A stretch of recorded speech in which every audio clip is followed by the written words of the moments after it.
আপনারা জানেন বিভিন্ন অনলাইন মাধ্যমে এবং আবহাওয়া ওয়েবসাইটের মাধ্যমে জানতে পারছেন যে আজকে তাপমাত্রা প্রায় 43 ডিগ্রি ছুঁই করছে, যেটা আমাদের আবহাওয়া অফিস জানিয়েছেন। এখন এই তাপমাত্রা আরো বাড়ার সম্ভাবনা। আর আপনারা দেখতে পাচ্ছেন আমার স্ক্রিনের মাধ্যমে যে আমি গ্রামাঞ্চলের বেশ কিছু বাড়ির আঙিনা এবং বাড়ির ভিটার উপরে এবং রাস্তাঘাট কিছু দেখালাম। এবং এখানে দেখতে পাচ্ছেন যে এই তাপমাত্রাটা এতটাই বেশি যে সূর্যের আলো ছাড়া আর কোনো কিছুর আলো চোখে পড়ে না।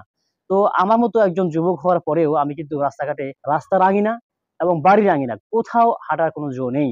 তো এখন বিষয় হচ্ছে যে আমি যেখানে গিয়েছি তারা যারা শ্রমজীবী মানুষ তারা কিন্তু গাছের নিচে আশ্রয় গ্রহণ করছেন এবং তারা বিশ্রাম নিচ্ছেন। কাজ করার কোনো সুযোগ হচ্ছে না। এখন প্রশ্ন হচ্ছে যে এই যে তাপদাহ বা দাবদাহ যে চলছে চলমান প্রক্রিয়া, এটা শেষ কোথায়? এবং আজকে বিশেষ করে এই যে গ্রামাঞ্চলের মানুষজন কিন্তু একটু হলেও ভালো আছেন। কারণ হচ্ছে তারা গাছের নিচে অথবা ছায়ানিবিড় কোনো জায়গায় বসে তারা দিনাতিপাত করছেন। প্রশ্ন হলো যারা শহরে খেটে খাওয়া মানুষ, যারা প্রান্তিক পর্যায়ের মানুষ, যারা ভ্যান চালায়, যারা রিক্সা চালক, যারা ফেরিওয়ালা, তারা কিন্তু আসলে খুব কষ্টে আছে।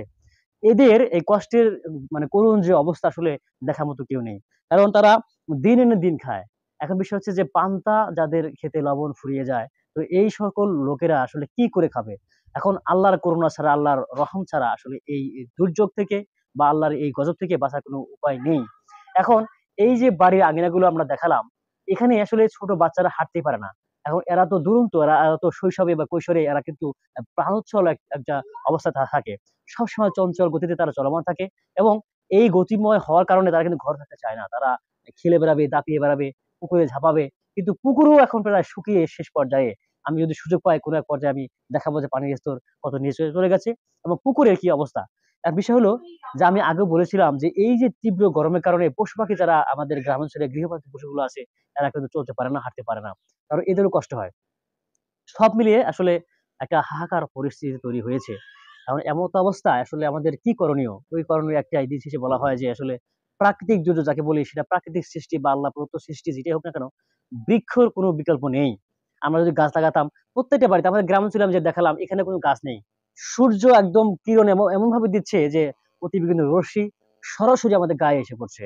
এমত অবস্থায় গাছ কিন্তু কোথাও নেই।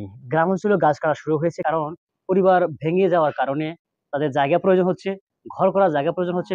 এই কারণে তারা গাছগুলো কেটে তারা বাড়ি করছে এবং বিনিময়ে আমাদের গ্রামাঞ্চলে এখন গাছের হার কমে যাচ্ছে। কিন্তু প্রয়োজনের তুলনায় আমরা গাছ লাগাচ্ছি নেহায়তই কম। আমি প্রত্যেকটা পর্বে বলে আসছি বারবার যে বৃক্ষ লাগানোর কোনো বিকল্প নেই।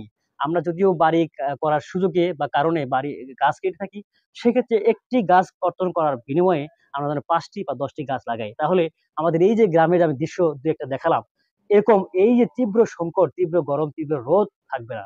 আমরা আশা করছি বোঝাতে পেরেছি যে আসলে যতই আমরা বৃক্ষ নিধন করি না কেন, বিকল্প হিসেবে যেন আমরা বৃক্ষ লাগাই।